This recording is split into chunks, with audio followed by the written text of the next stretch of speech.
Basi kama kawaida ndani ya nyumba DJ Hero kwenye mitambo kama kawa. Tunazidi kusonga mbele katika sehemu ya 5. Pale ambapo Fu Shun alikuwa ameweza kutoroka basi kule gerezani na binti aliagiza kwa jeshi atafute popote alipo.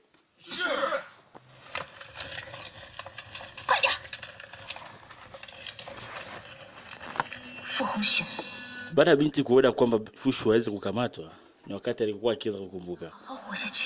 Akasema sitaruhusu Fu Shun uweze kuondoka hivi hivi. Upande wa pili huko Fu Shun yuko na mtoto wa kike Kuinong. Wakiwa wameweza kutumia takriban masaa 20 hivi yalipoweza kupita, yani takriban masaa 4. Baada ya ile sandstorm kuweza kupita ndipo ambapo alikuja kuweza kuzungumza tena. Kabla Blackstone tayari imeshapita. Akasema pin air. Kibanio channel yangu sikioni Fu Shun. Basi Fu Shun inabidi atoke tayari aweze kwenda kutafuta kile kibanio channel ambacho binti alikuwa anakitafuta. Binti anasema kama kibanio hichi alichoga na mama yake zamani sana. Hiyo binti ajikuta anadondoka chini na kutafuta kile kibanio channel ambacho alikuwa ameweza kupoteza. Cheki mambo. Binti anakumbuka mara mwisho alimuona mama yake, ambapo ndicho kibanio cha mwisho ambacho alipewa na mama yake peke yake. Kwa kibanio hichi ni kama urithi mkubwa aliopewa na mama yake.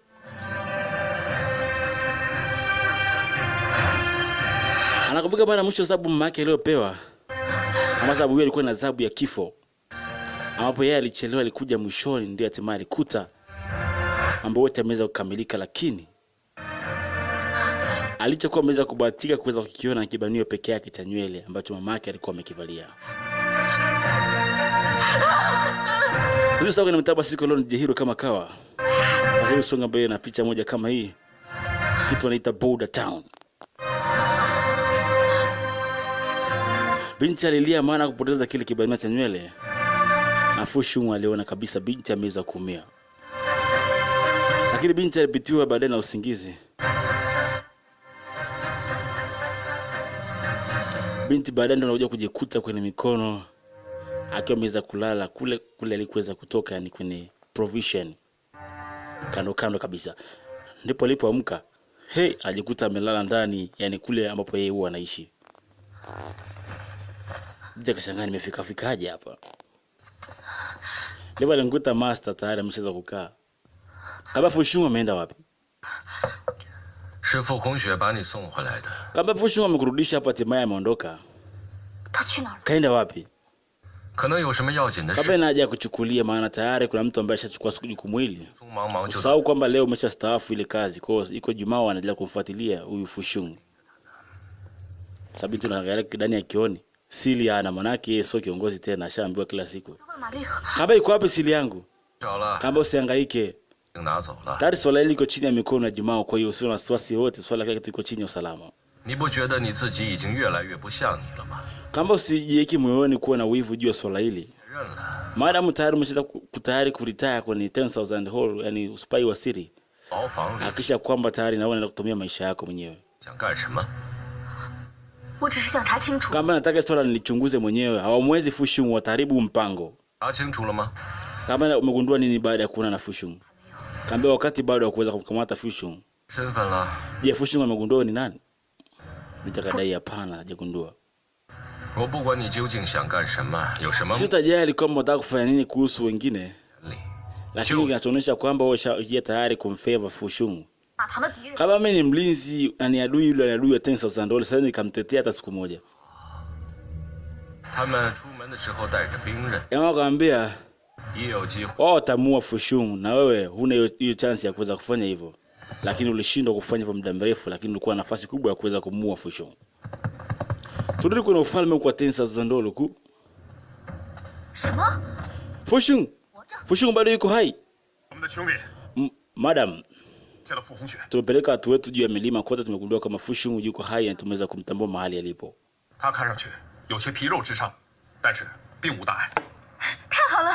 Binti kugundua sana alifurahi baada ya kugundua kama Fu Shun yuko hai, kama yule bwana Fu Shun hajaweza kuangamizwa bado, yani yuko hai. Kamba sitaruhusu mtu wote aweze kumwachia mtu wa uhuru, kisha mnamkamata mnamrudisha kwangu. Tutamtafuta kila mahali mama. Niandalie farasi na mimi nataka niende katika swala la mimi lazima nijumuike huko. mzee mzima Ye Kai aligundua. Binti anatazama ule upanga wa Ye Kai kwa hiyo anafurahia wa Fu Hongxue. Anatabasamu, jamaa aligundua huyo binti huyo. Hasa ndo akaamua kusogea kuweza kumkaribia bwava. Jamaa kwa anabishana na watu katika machachariko yani kwenda harakati za kwenda kumtafuta Fu Hongxue. Kaambia binti. Binti akarusha upanga chap. Kaambia binti. Ani my lady. Jamaa kwa kasogea pale. Kabla nifanya kitu kwa ajili ya siku ya leo, kwa ajili yetu sisi wawili. Kabla nikaje nimekuja kwa haraka hivi ghafla yote hii. Kama nimeona ulikuwa umepoteza furaha, ulikuwa kama vile unaota hivi. Lakini ghafla baada ya kusikia kwamba Fu Hongxue amepatikana yuko hai na naona umefurahi ghafla imenishtua pia. Kama unamaanisha nini? Kama yeye ni kuhusu swala lako tu. Nilipoangalia macho yako wakati Fu Hongxue hajapatikana, ulikuwa macho yako yanaonekana kwamba ina huzuni nyingi.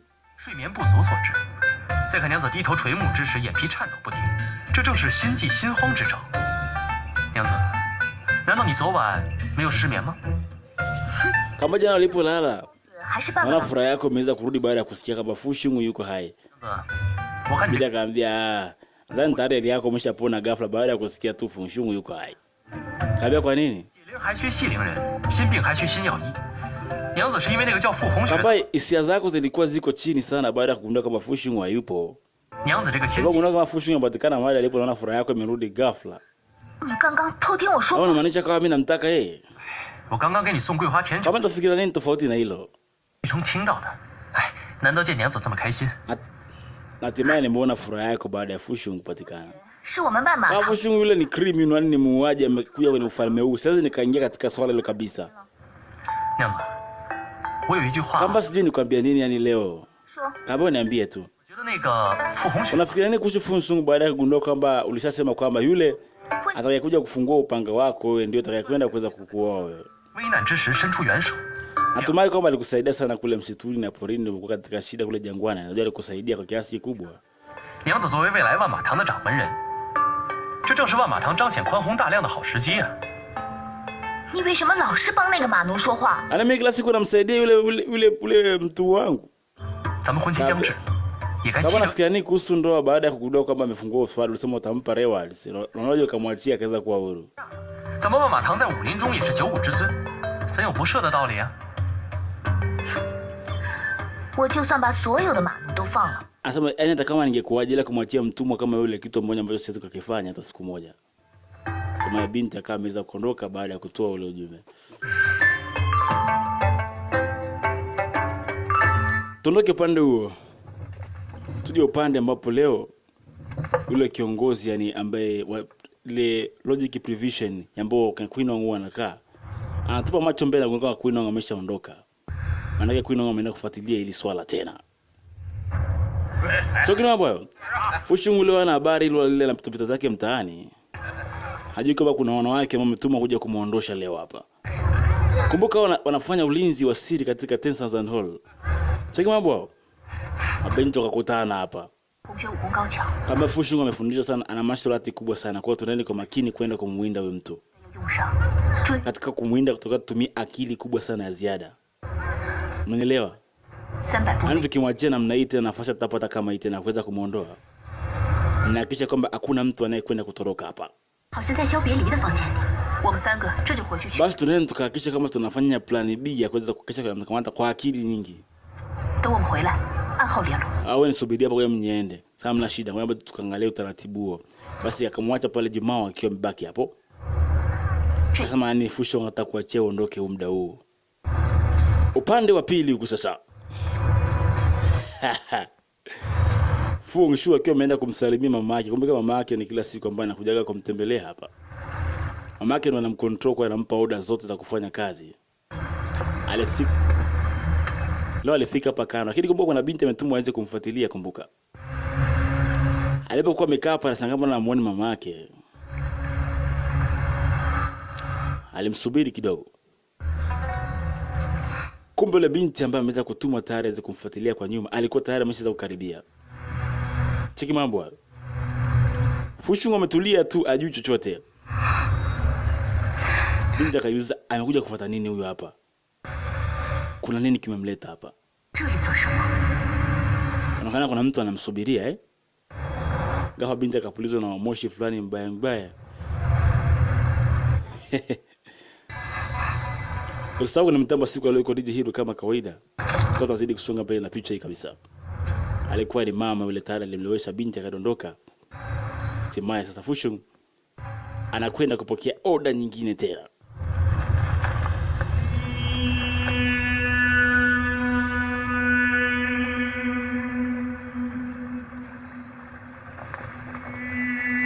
Mamake alimtazama. Huyu mamake ambaye kumbuka anampa orders za kuweza kufanya, yani kazi ya kufanya kila siku. Baada ya masaa kama mawili jamaa binti anakuja kuzinduka baadaye na kugundua kwamba hapa nafanya nini hapa? Ndipo fahamu zinamrudia sasa hivi. Fu Shun ameshaondoka. Siku nyingi kabisa walishabadilisha eneo kaenda kuzungumza sehemu nyingine. Cheki mambo hayo.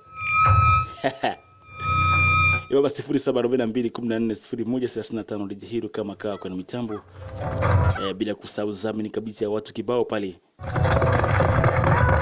Upande pili binti ya Queen anawahi kwenda kuwasaidia mabinti wale maana anajua Fu Shun ni hatari. Fu Shun yuko wapi? Ulimpotezaje mbele macho yako nini kitokea?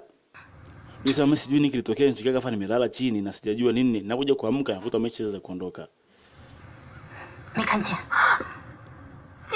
Wewe Jumao. Nimegundua mahali Fu Shun alipo.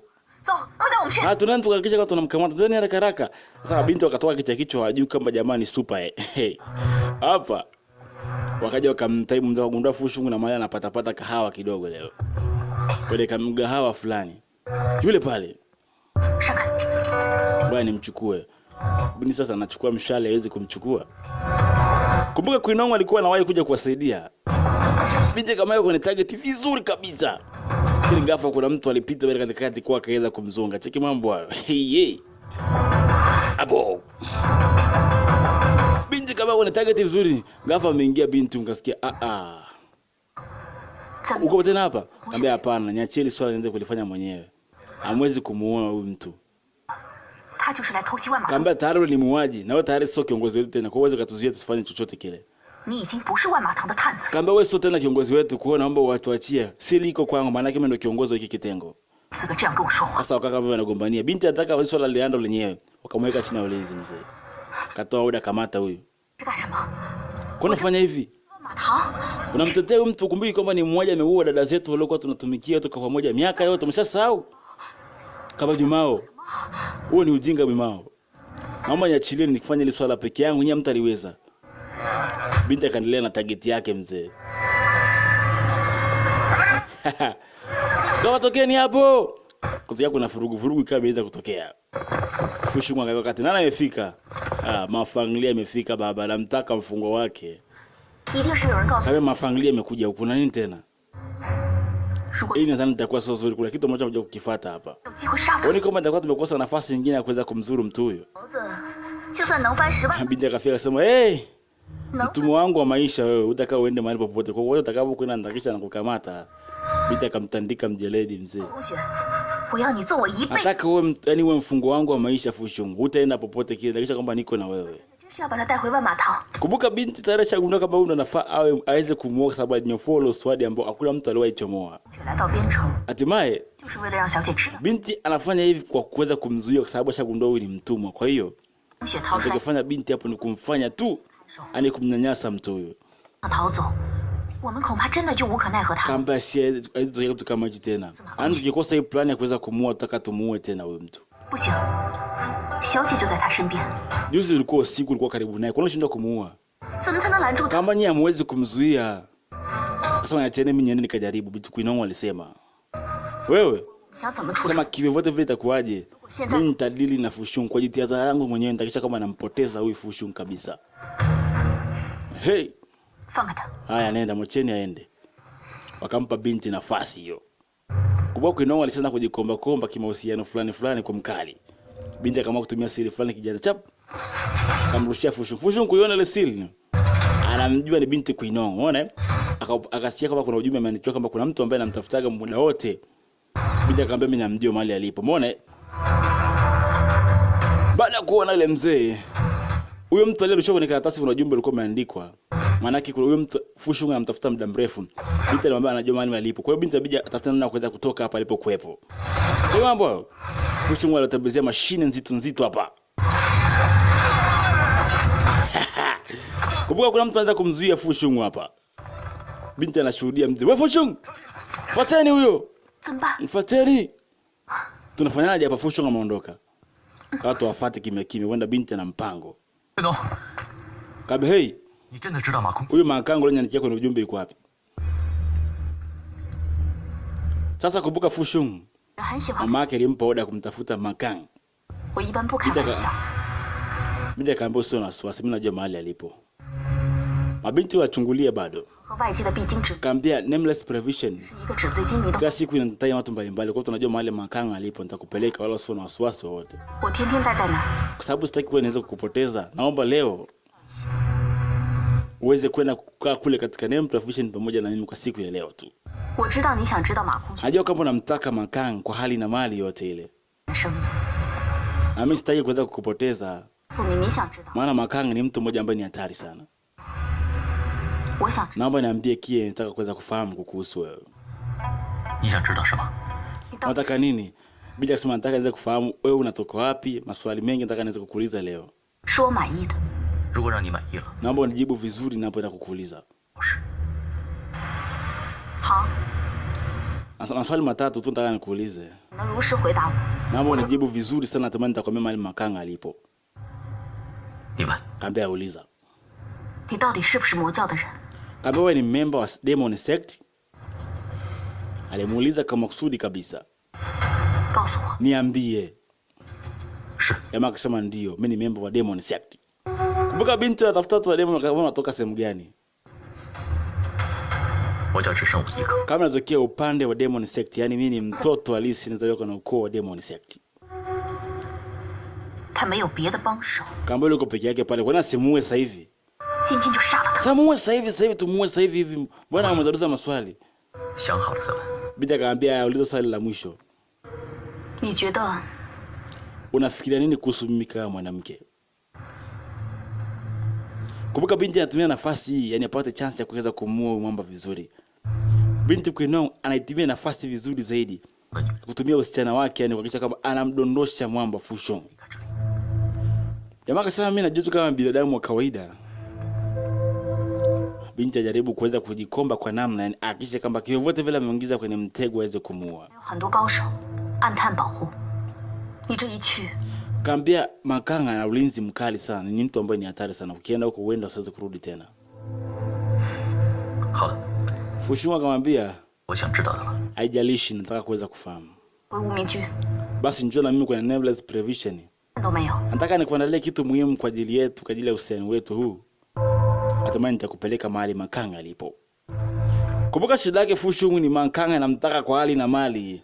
Nasemekana kwamba Makang ndo adui mkubwa ambaye amemleta uadui yeye baina yeye na baba yake na mama yake, yani aliyemuua baba yake na Fu Shun. Kwa namtaka ile kulipa kisasi. Turudi upande wa pili kwa mwako jamaa wako alikuwa amefungiwaga siku hizo. Watu wanasali ghafla wanashangaa mzee Buza anatengishika. Hey! Buza amerudi. Buza amerudi. Kumbuka hapa alifungiwaga yule mtoto mfalme anamuita Muramunguzoma, nafasi yake ameichukua mkara anamuita Yekai. Leo ndo alitoka mzee, amekaa na njaa miaka mingi. We. Basi binti akamchukua Fu Shun mpaka Nameless Prevision ambapo huko mahali binti anakofanya kazi miaka yote imeweza kupita. Kama leo nataka uweze kulala hapa, afu kesho utaondoka nitakupeleka huko. Kama nataka niondoke sasa hivi. Kaambia hamna, nataka usubiri kwa sasa hivi. Kama sitaki kubaki hapa. Kama Makang sio mtu wa kawaida, kwa unaweza kaenda kula hatimaye usiweze kurudi kabisa, kaza ukafa kabisa. Maana Makang ni mtu mmoja ambaye ni hatari sana. Na wajie kama ukienda utarudi tena. Asa binti, kama ukijalisha na kwamba ukikumbuka kwamba mimi na wewe tayari tuna mahusiano kati yetu sisi wawili. Nataka uweze kukaa siku nyingine tena hapa. Najua kama umechoka, naomba tupumzike kwa pamoja. Sasa binti akatumia nafasi hiyo kuweza kumfanya mambo aweze kulala hapa. Nataka nikuandalie chakula kwa ajili yako leo. Sasa siku zote mwanamke ni mwanamke tu jamani. Hatimaye Fu Shun alijikuta kwamba tayari naye anavutiwa kuweza kubaki hapa tena. Lakini kumbuka plan ya binti huyu inahakikisha kwamba kwa vitu vyote ambavyo anapata kutoka kwa mkali, kwa jinsi alivyokaa kwa karibu, ana mpango kutaka kufanya kwa Fu Shun. Tutaufahamu, twende sawa na mimi. DJ Hero kama kawaida 0742140135 kama kawa. DJ Hero toka pande za Boma.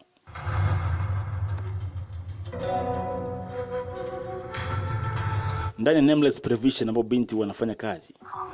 Binti amekaja wakisema leo Quinone sijui kama atafanya kile kitendo. Maana inaonekana Quinone anamtetea sana huyu binti. Umpanga kufanya nini siku ya leo? Kamba wagundue mimi na mpango gani juu ya Fu Shun. Fu Shun ni hatari sana, ukienda vibaya mtakufa, hamtafanikisha mpango wenu. Unataka kuniambia kuhusu nini? Kiukweli kwamba huwezi kuweza kumuua Fu Shun nimegundua. Unasemaje? Acha kuongea upuzi kama huo tena kwangu. Umekasirika? Mwanzo sababu nimekwambia ukweli kwamba unampenda mtu utaki kuweza kumwangamiza. Kama siwezi kusubiri kwa nafasi tena. Nimesema nitamuondoa Fu Shun, mbona mtaki kuniamini? Tunajua kwa Fu Shun tayari umeshaingia kwenye mahusiano naye, kwa hiyo huwezi kuweza kumuua huyo mtu. Sasa hivi wewe sio mtu tena, umeshasahau kama Big Boss alikuleta hapa kwa ajili ya kufanya ulinzi kazi kama hii. Alikuweka hapa kufanya kama mlinzi wa 10,000 lakini sasa hivi umegeuka kamkamata mzee wewe. Sitawahi kupenda mtu kama yule tena. Nilisema sitaka nipende mwanaume yote. 10,000 yule ni adui 10,000, lazima niweze kumwangamiza siku zote. Quinone alisisitizia kwa namna hiyo kwamba hawezi kuingia na mahusiano na mtu kama yule. Kwanza ni adui wa 10,000. Nitamuua. Unahakika utafanya hivyo? Kwa ajili ya nafasi hii lazima hakikisha kama tunaishinda. Fu Shun lazima niweze kumwangamiza, kulinganisha na kwamba kwa vifo ya ndugu zetu waliweza kufa. Nataka nimpeleke kwenye Broken Valley. Akafika kwenye mdanganya kama huko ndipo alipo Makanga, hatimaye nimsukumie huko chini aweze kufia, maana kuna mtu anaweza kutoka kwenye ile eneo. Huo ni mpango wa binti yule pale. Basi toke upande ule tuje huko tena leo kama kawaida wa binti kazi yao ndio hii. Kuburudisha wageni wanaokuja hapa kwa muziki wa kucheza style mbalimbali, ni hivyo kawaida ambao ni kazi ambao wanaifanya. Mkale amekaa hapa bwana Fu Shun anaangalia binti yule mweka siku nyingine tena amemweka hapa. Leo anamtazama. Na ana yake ni kubwa zaidi. Anamtaka mtu anaweza kumuita Makang.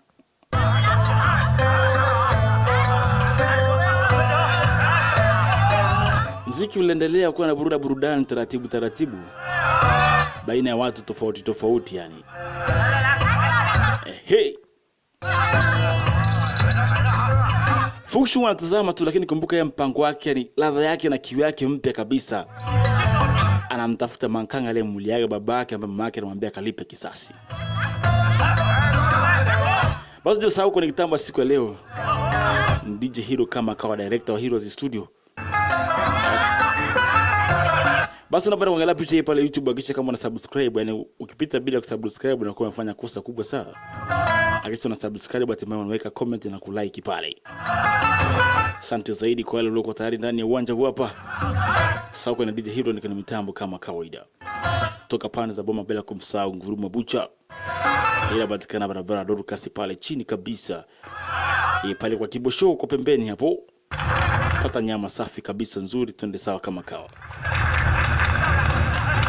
Binti akiwa amekaa hapa leo. Alikuwa akimtazama shangaa ghafla amuone Fu Shun ameondoka.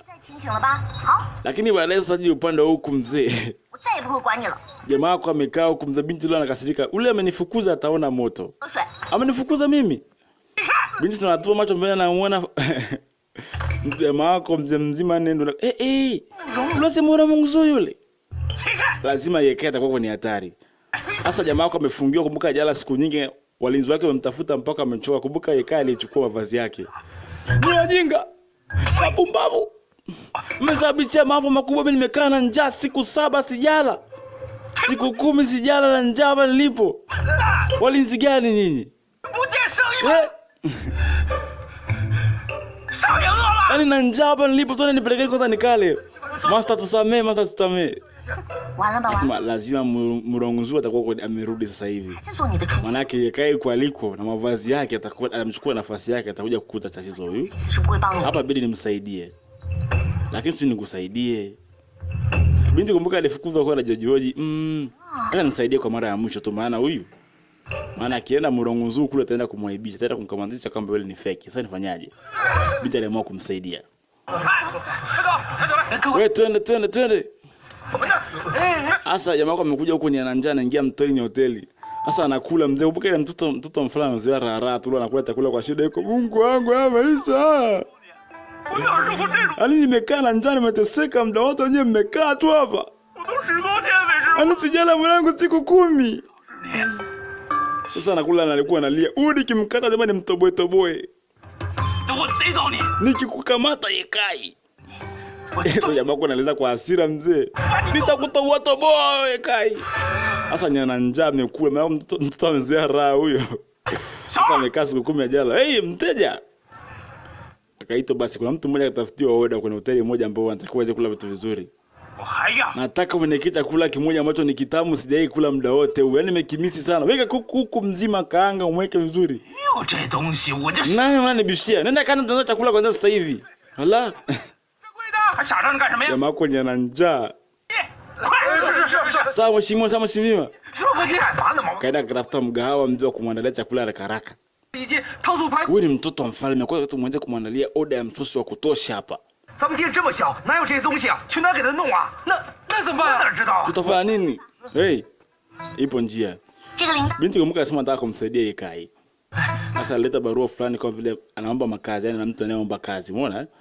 Kama nitakusaidia kupika na kuacha kwamba namhudumia mtu huyu vizuri. Basi walikubali. Binti akaja huku nini kama kawaida. Ana mpango kuweza kufanya katika chakula cha huyu mtu ili asiweze kumfumbua kwamba Muronguzuu ni fake. Jamaa wako amekaa na anarudia mavazi yake kama zamani, kwani ana hasira. Kama nimekuja leo ndani. Aje mheshimiwa leo na njaa, nataka leo kujaribu kitu kimoja kidogo hapa. Kaba wewe nani? Wewe nani?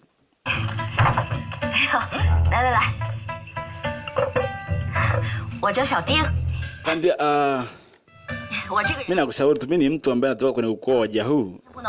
Nimesikia kwamba leo Muronguzuu na njani kuandalia chakula kizuri kwa ajili yako. Peleka kitu kizuri, keki nini. Kama mga jamaa wako anapendaga watoto wadogo kama wasa alivyomuona huyu mzee. Hajakoma tu mpaka sasa hivi. Kama angalia kina harufu nzuri, sio kizuri. Ni kitamu sana hata hivyo. Haya njoo. Kaa hapo jaribu jamani, kaa jaribu. Jamaa wako sana kula kuku nini mzee. Binti kumbuka leo anataka kumwekea dawa tayari kwenye kinywaji ili akisha lala akamsaidia kule mzee mzima Yekai amevaa mavazi ya mtu huyu. Nikimkamata huyu. Sasa binti anabebeleza akisha amekunywa. Akaacha kunywa. Binti mbona hajanywa tena? Ni binti anapotezea unaona? Kaba we. Kaba kule ninapaseka na njaa kinoma. Ani huyu mtu nikimkuta huyu. Hii chakula kinanikumbusha zamani sana nilipokuwa nyumbani, lakini leo sina furaha kwa sababu ya mtu huyu amenyarebia. Sakata niliendea kula. Binti anampigia story 2-3 kuweza kumzuga ni kumpotezea muda uweze kwenda. Kunywa. Nzuri jamaa anywi. Kamkumbuka Yekai. Huyu mwana haramu nitamuua. Ana siku nitaka kukamata Yekai. Nitakukamata kama huyu kuku. Yekai lazima nikuue, nitakutoboa wewe. Sasa jamaa wako ni ana hasira na kula huko unaona wewe? Ani mpaka ameafektiwa. Nitakutoboa hivi Yekai na kisu na panga toboa. Matundu 100 ni mpaka ufe ya mwili wako. Nitakufanya chujio na sikukamate. Kisha kaambia huyo ni Yekai ameshapita. Wewe kula kwa sasa hivi hapa. Akisha unakunywa. Kabinti anakisha kwamba anamfanya iweze kunywa vizuri. Umeona? Jamaa kwa anywi. Lazima nikamue Yekai mjinga huyo. Kama usiende ngoja kwanza. 公子，别着急。 Ustamurangzu, haina haja kunywa kwanza kinywaji kisha kamue Yekai. 哎呦， Sitaki kunywa. Sakata na bichana vile na bichana ghafla. Sikamanyika chini mzee. Ikatoa mapovu manaki na sumu. Oh, binti amegundulika. Binti nisaidie kaka. Kuja hapa. Nampa na ni sumu. Ndipo binti anafunguka na nywele mzee. Akagundua kumbe binti alimdanganya. 你是女人？ Hapa ni wewe mwanamke? 刚才说的叶大哥是谁？ Wewe unataka kumlinda brother yes ndio? Kaambia mimi kaka yangu ni kaka Yekai. Yekai ni kaka yangu. Wewe kaka yako ni Yekai. Haya njoni hapa. Walishaandaa wazee wazima mzee ashagundua binti anamtega.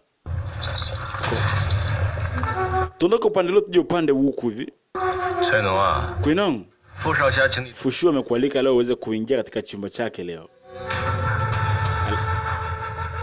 Alipewa taarifa hizo. 难道傅红雪她识破？ Kaambia Fushu anataka kufanya nini kwako? 不知道， Kabla sijui.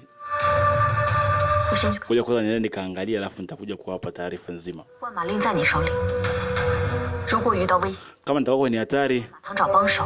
nitahitaji msaada wenu lakini ngoja kwanza nikazungumze naye. 陈农， Kama Kuinong.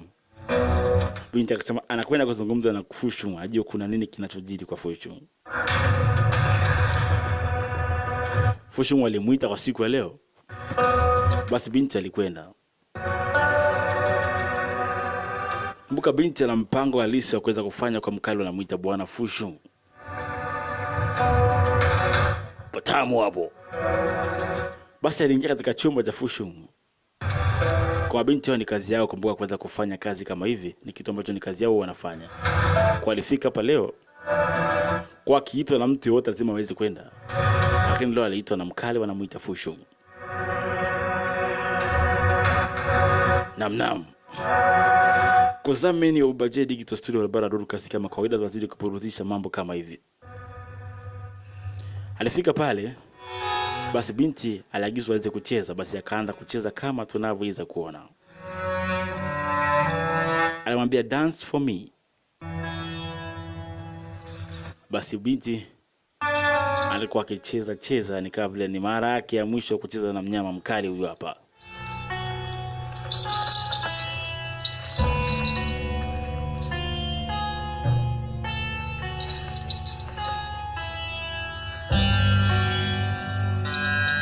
Basi ukitaka picha kali kama hizi zipo kwa DJ Hero kama kawaida kwa 0742140135 kwa wale wanaokaa upande wa Boma. Basi kwa YouTube pale kisha unafanya subscription na subscribe ili tuweze kwenda sawa kabisa na DJ Hero kama kawaida.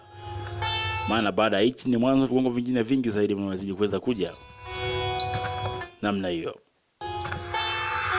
Binti alicheza kumzunguka mwamba muda mrefu zaidi. Hatimaye mwamba alimkamata binti huyu.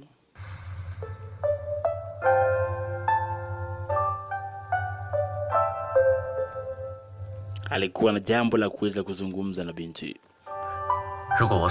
Kama utakuwa na huzuni nikifa? Alimuuliza binti huyu.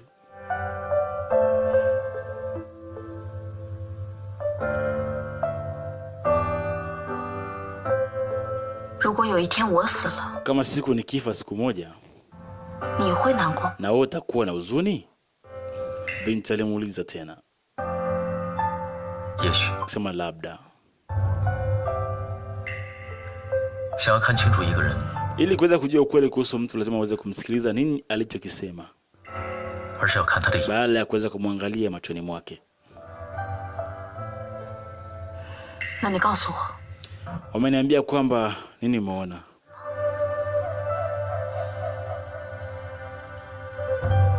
Kama naona maumivu kwenye macho yako. Fushu alidai. Anaona maumivu kwa macho binti huyo. Kama sitakuwa hapa basi kitu kikitokea kila siku. Hayo. Tanyongeza ni kwamba nataka wewe sitaki uweze kujichukia. Kujichukia mwenyewe. Nadhani itakuwa sababu kwa sababu mimi nitakuwa nimeweza kuogopa kukusikiliza wewe. Sema hapo kuna mtu kama wewe duniani atakayesikia maumivu juu ya mtu fulani. Hakuna. Kwa sababu nimekosea Na nimegoma kuweza kubaki ama kutokwenda kupambana na mtu huyu, na maana atakuwa amechukia labda. Kama Fu Shun, unamaanisha kweli unataka kwenda kumtafuta Ma Kang? Kama ndio, nilizaliwa kufanya hivyo, kwenda kumuua mtu huyu baada ya kunulia babangu. Imetosha Quinong. Mchezo wako ulikuwa mzuri sana, nimeupenda. Umecheza vizuri sana mbele yangu. Binti akanaondoka. Kaambia we, alinirushia pesa nyingi sana. Do, za nini zote hizi? Kama nimemuuliza Big Boss jinsi gani ya bei ya kuweza kukuachia ukawa huru, na nimekununua kuanzia sasa hivi uko huru. Naomba uondoke katika ile eneo ukaishi mbali kuanzia sasa hivi. Nimekununua binti, uwe huru. Unamaanisha nini Fu Shun? Binti alishangaa kidogo. Unataka ununulie uhuru wangu tena? Jamaa akamwambia ndio. Na maana kule unataka ununue mimi niwe huru kabisa, ondoke mimi na wewe, au kama sitaondoka na wewe wala sitaolewa na wewe, takwenda kuishi zangu mbali peke yake. Kila siku nimekuwa nikinywa wine na wewe, nikaona kama nitakwenda kuishi na wewe siku zote. Kumbe siende kuishi na wewe. Kamba wewe ni muhimu kuliko mimi. Unayo chaguo lingi la kuweza kuchagua kwenye maisha yako. Kama utakuwa hapa tena, kivote vile, nataka uweze kuwa huru wewe. Na kuomba sana usikae tena kwenye ile eneo. Nenda kaishi maisha yako. Asema nashukuru mteja wangu. Binti akatoka, lakini akupendezwa, anaonekana kama binti hajapendezwa na jambo hili ambalo mwamba ameweza kulitenda kwake, na limemshitua zaidi. Basi kama kawa ndani ya nyumba Jahiro kama kawaida 0742 140135. Binti mtoto wa kike anatoka leo, anaamua kuweza kuondoka mzee. Quinong, mteja anakusubiria huko nje. Njoo. Binti ataka kujua amekwambia nini leo. Walikuja kudiscuss hapo. Kaingia hapo ndani. Kumendaje huko Quinong? Amegundua ni nani? Sema hapana. Kwa nini unataka mimi kufanya nini? Kamba usijali. Binti akaondoka. Kamba pina hapo hajakugundua ukweli wako, sasa nataka kukuua kigundua kamba wewe ni spy. Hakuna chance nyingine unazozipata nyingi za kumangamiza mtu. Mbona unashindwa kuweza kuhakikisha unamuua? Hizi nafasi ulipata kuweza kumuua ni nzuri sana. Binti akamuonesha zile pesa. Binti akazitazama, nini hizi? Ndio ni pesa. Bwana ni pesa hizi nyingi hizi. Fu Shun amenunua mimi niwe huru. Na maanisha Fu Shun anakupenda, ndio maana ameshindwa kuweza kumuua, si ndio?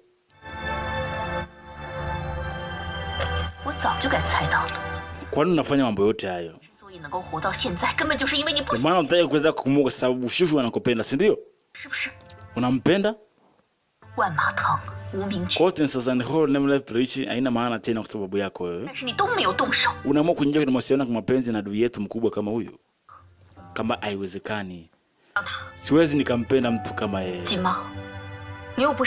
Binti dada hawezi kampenda mtu kama yeye. Katika maisha yangu yote sijapanga kuweza kuwa na mwanaume yote mimi. Kisha sijamuua. Anataka ana kitu kingine ambacho tofauti ambacho kinanishangaza mimi. Na amemisi kitu ambacho nakitarajia. Kitu gani? Hizi pesa. Ametoa pesa nyingi kwa wakati unaana kazi yote anayoifanya kumuingizia kipato. Maana kuna watu ambao wanamtumia. Asema alipokuwa gerezani, alinionyesha mimi pesa nyingi sana, hatimaye akanunua mimi kuweza kuwa huru. Maana anaonekana kuna watu ambao wako nyuma yake wanafanya naye kazi hii. Na pili, marito art yake ni kubwa sana. Ana uwezo mkubwa wa kupambana na kuna mtu anaweza kumzuia katika ufalme huu. 他很有可能有帮手。 lazima bila shaka utakuwa umeweza kugundua kitu hapo. 他只是别人的帮手。够了，翠龙。 Kama unafanya makosa, 不红雪编造理由， bado unaendelea kuzungumza na kumtetea Fu Hongxue, si ndio? 他根本就没有任何同伙。 Basi mimi nitakwenda kumfuata, nitamua mwenyewe. 红雪编造各。 Nikana kwamba akili yako tayari imeshaingiliwa na mtu huyu katika ufahamu wako wewe. 你想过他们吗？你给过他们一个。 Umeshasahau kwamba wazetu wameshindwa kuweza kuishi kwa sababu ya mambo kama haya. Dada zetu wameweza kufa. Haujajijali pia hilo. 离我而去， Kama mabinti zetu waweza kufa, 也不好受。 pia na maumivu sana kuhusu swala hilo. 承诺。 Basi kwa nini unashindwa kuweza kumuua Fu Hongxue kama unajua hivyo? Binti akadai nitamuua. Basi ikiwa ni sehemu ya 5 kabisa pale kama kawaida, The Hero anazidi kusonga mbele kama kawa ndani ya nyumba hii. Usijue sababu ni mitambo siku ya leo ni DJ